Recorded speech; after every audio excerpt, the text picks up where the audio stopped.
Mandu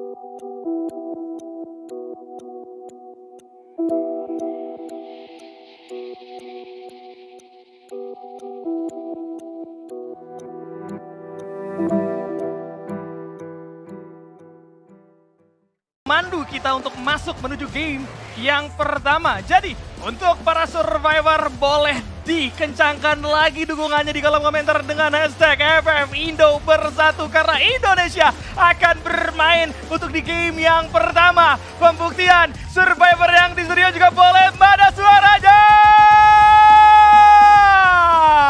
Let's go survivor. Ini dia map yang pertama, Bermuda.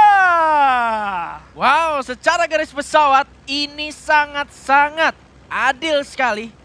Tidak merugikan ke arah salah satu tim, tidak merugikan ke beberapa tim, tapi setiap tim memiliki chance yang sama untuk bisa langsung turun ke areanya masing-masing. Tidak ada kontes di observatory, tetapi tim Mararki lebih bergeser ke arah kota tua.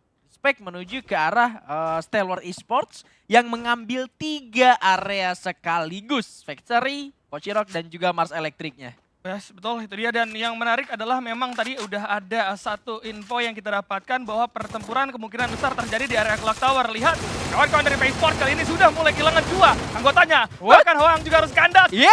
Langsung menghilang dari LBZ begitu saja di tangan Expand kali ini. Expand langsung berhasil mendapatkan 4 poin eliminasi tanpa terculik satupun di arah Clock Tower. Pertempuran awal-awal yang sangat bisa didominasi oleh tim Expand.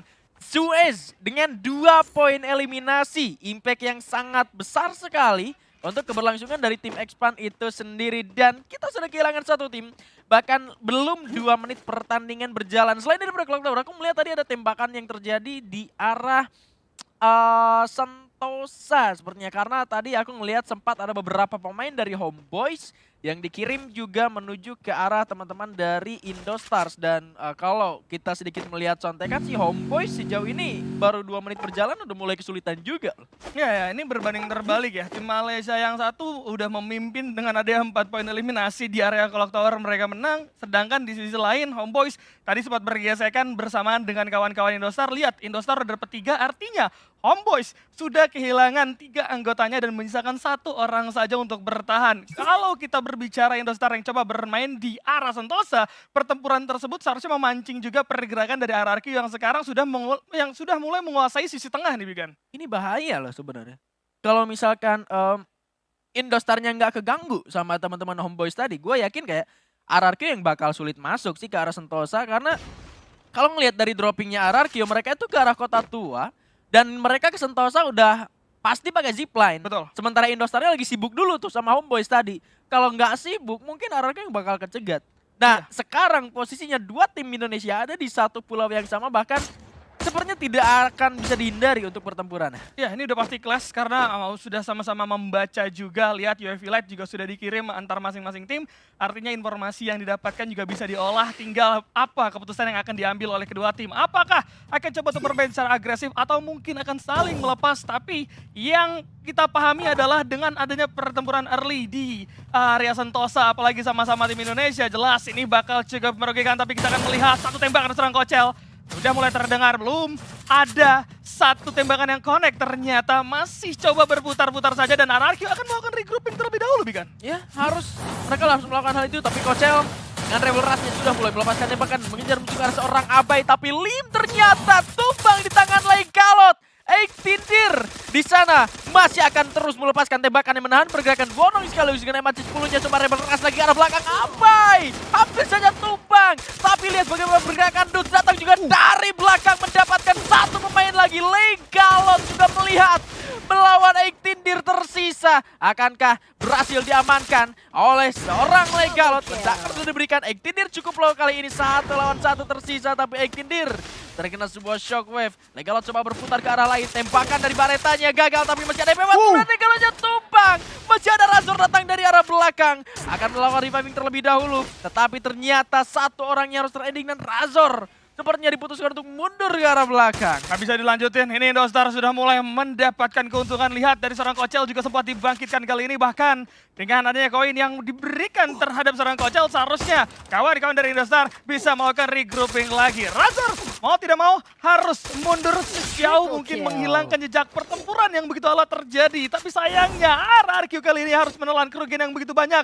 Kita memang melihat dari Extindir hampir saja tumbang dengan adanya 38 health yang tersisa. Dia masih bisa bermain dengan cukup tenang dan hal tersebut memang terbentuk dari pengalaman seorang Extindir itu sendiri yang sekarang bahkan coba untuk mencari di manakah satu player yang tersisa. Sudah dipastikan belum atau belum terlalu jauh kali ini, masih coba diusahakan dan teman-teman dari RRQ nampaknya harus berpegangan kali ini karena Razornya pun pada akhirnya harus terculik dan Indostar menguasai secara penuh dari area Sentosa kali ini. Iya, justru malah di bagian pertahanan tim Indonesia ya yang bertempur. Dut sisa sendirian sudah melarikan diri untuk bisa melakukan reviving ulang ke arah 3 pemainnya yang lain. Ini di luar gaya permainan RRQ yang biasanya kalau gua ngelihatnya ya.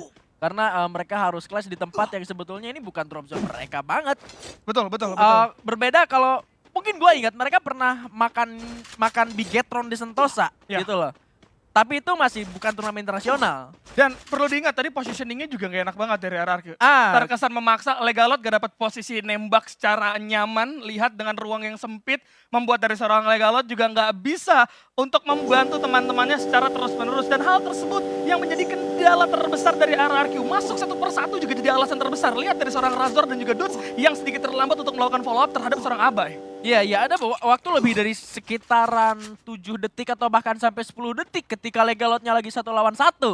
Razornya masih belum kelihatan. Mungkin kita lagi di POV yang terbagi 2 ya dari kedua tim. Jadi kita nggak bisa ngelihat ini Razornya tuh lagi jaga di kejauhan atau emang lagi jalan gitu loh. Tapi Indostar masih belum selesai pertempuran ya. Lim harus diculik di pertengahan jalan di area Kota Tua oleh tim Heavy dari Vietnam. Ya, ini tim Heavy memang sedang melakukan rotasi. Lim berharap di sana tidak ada orang, coba untuk mendapatkan resource, membuka jalan, teman-temannya bisa nyebrang dengan nyaman ke arah Kota Tua. Tapi dengan adanya seorang Lim yang ditumbangkan, ini membuat akhirnya Indostar mungkin akan menahan diri lebih lama lagi agar tidak terburu-buru karena ternyata di Kota Tua pun masih ada 2 tim sekaligus yang mungkin bahkan ada 3 karena di sisi ujung sudah ada tim Flash yang mulai mengintai juga, Bigan ya. Iya, tim Flashnya udah dapetin area bagian atas ya, area perbukitan dari Kota Tua itu sendiri. Ini juga bahaya buat Indostar kalau mereka memilih sedikit ke arah sebelah kanan.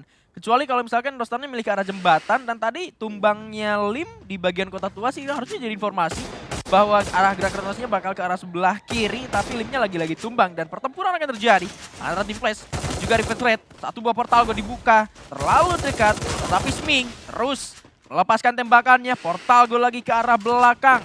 Buat satu pemain cukup dukungan dari tim Flash. Shin berhasil dijatuhkan dengan Bizonnya. Tapi volley dari belakang juga tumbang ternyata di tangan seorang Nameless. Tim Flash kehilangan arah dan tereliminasi di posisi ke-11. Wow, tim Flash diratakan dengan begitu cepat. Lihat, tidak ada 2 menit pertempuran terjadi. Bagaimana padahal posisinya benar-benar bagus di perbukitan Kota Tua. Teman-teman dari Reverse Red juga datangnya dari arah bawah. Portal Go yang sedikit kurang maksimal membuat dari seorang Sming sebenarnya tidak dapat jangkauan tembak yang bagus. Tapi ternyata kawan-kawan dari tim Flash juga terpecah berkat adanya satu Portal Go. Itu membuat akhirnya tim Flash harus menelan kerugian kali ini, pulang di ST ke-11. Jelas bukan hal yang bagus. UAV Light juga sekarang akan dibuka oleh kawan-kawan dari Stalwart untuk mengintai ke area mercusuar yang ternyata sudah ada info juga dari Dinokular. 3 player terbaca, tinggal bagaimana mereka menahan pergerakan dari Indostar supaya tidak bisa keluar dari jembatan Sentosa. Ada info juga, Free Fire official merch tuh, ada diskon, gunakan kode FREEZY di toko resmi Shopee untuk mendapatkan diskon 30%. Itu informasi yang tidak kalah penting juga untuk kalian-kalian yang ada di rumah. Back to the game. RRQ setelah berhasil melakukan reviving ke arah 3 pemainnya, seorang Dudes. Sayangnya Legalot tadi terpantau di notification itu udah tumbang lagi, udah keculik lagi ya. Ini juga bakal jadi sulit banget buat RRQ Kazu dan Stalwart Esports.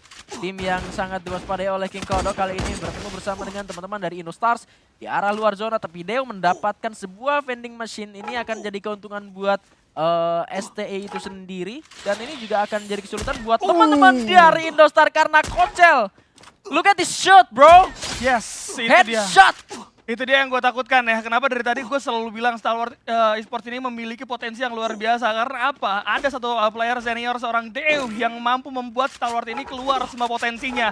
Membuka posisi dengan cara yang berbeda. 3-1 gaya permainan yang dibuka membuat dari DS pun terkurung, terkunci. Lim bahkan tidak akan bisa kemana-mana. Atas sudah ada Karamel, kanan kiri udah ada Saivan dan juga Stop. Bahkan Deo juga hadir di sana. Respect global dari seorang Stop juga bagus banget kali ini. Supaya Lim tidak mendapatkan satu jangkauan tembakan. Terkurung, selesai sudah dari Indostar. Dan harus puas di posisi ke-10 kali ini. Gak untung dong. Even mereka dapetin 7 poin eliminasi aja, dapetin 1 poin placement cuma 8 poin mereka.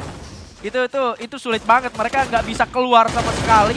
Homeboys, Faiz tersisa sendirian juga akhirnya harus tumbang di tangan tim Heavy yang sudah mendapatkan 5 poin eliminasi. Satu tim Indonesia sudah pulang ke arah lobby, satu tim Indonesia sedang kesulitan, dan satu tim dari Indonesia kita belum mendapatkan kabar sama sekali. Betul, masih berada di sisi yang di luar jangkauan kita, tapi lihat udah ada God of War juga yang bakal coba dihajar oleh si Triple G, yang kali ini ternyata dari seorang One More juga akan menjaga posisinya terlebih dahulu. Dikuang, terlalu terbuka, menerima dan cukup banyak. On Fire dapat info, Char Booster di tangan, seharusnya bakal diacak-acak sama seorang On Fire kali ini. Lihat, Dikuangnya sudah mulai tumbang, di sisi jauh masih ada seorang One More. Rip, benar Rip. Kali ini tidak mampu untuk bertahan, bahkan di sisi kanan dan seorang Iza pun harus tumbang. Ternyata ada seorang Docang coba ikut campur. Dian menyisakan seorang diri, mau tidak mau harus berdiam diri dan bersembunyi. Walaupun UAV Light ternyata sudah mulai membaca pergerakan dari para player yang tersisa dari God of War itu sendiri bersama dengan RRQ yang ternyata ada 3 anggota kali ini, Bigan. Sayang sekali, seorang abaynya harus sudah tumbang. Waduh. Ada EVOS Divine juga yang memantau dari bagian atas. Lagi-lagi RRQ ketemu sama teman-teman dari CGG. Sejauh apapun kamu melangkah, aku akan tetap menemuimu. Mungkin itu yang akan dikatakan oleh On Fire ke arah Abay. Betul. Sejauh apapun turunnya, tetap ketemu lagi. Di mid game-nya, oh my god. Sayangnya, harus terkena sebuah ledakan. Legal juga tumbang di tangan teman-teman dari CGG. Dan EVOS Divine akan mengirimkan serangan-serangannya lewat bagian perbukitan atas. Tetapi nggak bakal ada kesulitan yang pasti seharusnya untuk si Triple G untuk bisa masuk ke dalam zona, karena berjejernya compound untuk bisa masuk ke dalam zona ini juga bakal memudahkan mereka. Tapi Portal Go, inisiasi dilakukan, tapi Ray-nya terjatuh. Peter dengan M79-nya berhasil confirm karena satu orang pemain. Sayang sekali inisiasinya yang harus cepat dipatahkan oleh si Triple G, sehingga EVOS Divine sisa 3 pemain saja. 1 bahkan 2 pemain sudah terkena silent. Peter akan mengirimkan granatnya. Aimgat dikirimkan lagi arah belakang. Hancur pertahanannya. Ledakan sudah mulai terdengar. Abak coba melepaskan tembakan. Belum berhasil dijatuhkan.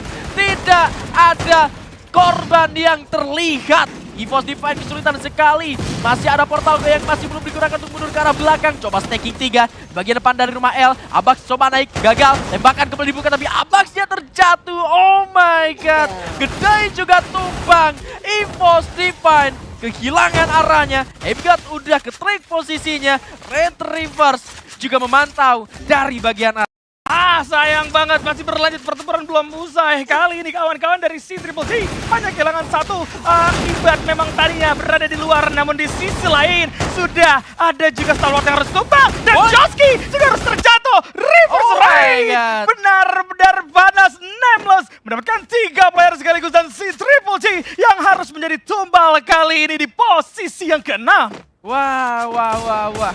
Bersamaan dengan datangnya EVOS Divine ke arah Bima Sakti Strip, memang EVOS-nya nggak bisa nyulitin, tapi setidaknya mendelay pergerakan dari si Triple G dan dieliminasi oleh tim yang lain. Reverse Red juga akan menjadi hadangan buat EVOS Divine, karena EVOS dengan mereka gagal melakukan inisiasi, mereka juga bakal sulit. RRQ Kazu eliminasi di posisi ke-5, artinya satu tim Indonesia terakhir. Harapan kita ada di EVOS Divine yang sedang berperang untuk bisa masuk dalam zona selanjutnya, yang mana aim-cut-nya harus sudah terjatuh di tangan seorang Smith. Ya, masih ada seorang Gedai, tapi kalau kita melihat dari segi posisi, memang kawan-kawan dari arah Heavy masih coba untuk menjaga sisi atas. Reverse Ray coba untuk dihajar terlebih dahulu.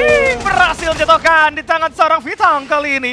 Masih ada 6 poin eliminasi. Zona juga berada di tangan mereka. Lihat move dari Reverse Red. Mereka coba bergerak ke sisi kiri, tapi tetap diikuti oleh kawan-kawan dari Heavy, yang sekarang mereka mendapatkan vision yang sangat-sangat bagus. Portal Go menjadi jalan keluar. Reverse Raid masih coba untuk berputar terlebih dahulu dan Heavy juga akan menguasai sisi tengah. Sedangkan EVOS Divine juga tidak akan bisa bertahan dan harus puas di posisi yang keempat. 3 tim tersisa. Expand masih bertahan berada di sisi yang paling luar, namun bisa memaksimalkan kesempatan dengan adanya lemparan-lemparan berada terhadap kawan-kawan dari Reverse Raid yang kali ini berada di tengah-tengah yang justru terkunci dari 2 tim sekaligus, Bigan. Ini 3 sudut pertempuran yang kalau misalkan Reverse Raid-nya bisa fokus bersama dengan satu tim dari Heavy, ini untungnya buat teman-teman dari Expand loh, tapi sayangnya satu pemain yang harus sudah terculik. Red Reverse sisa 2 pemain saja. Vietnam dari tim Heavy masih lengkap 4 orang, satu pemain terpantau di sana. Tembakan serangan seorang Hans yang masih belum bisa mendapatkan satu pemain malah. Kabinya terjatuh, tapi Hans dengan jump shot berhasil mendapatkan Crime MKS yang akan coba di ending terlebih dahulu. Masih tadinya sempat dengan menggunakan horizon line, tapi akhirnya harus tumbang juga. Oh my god!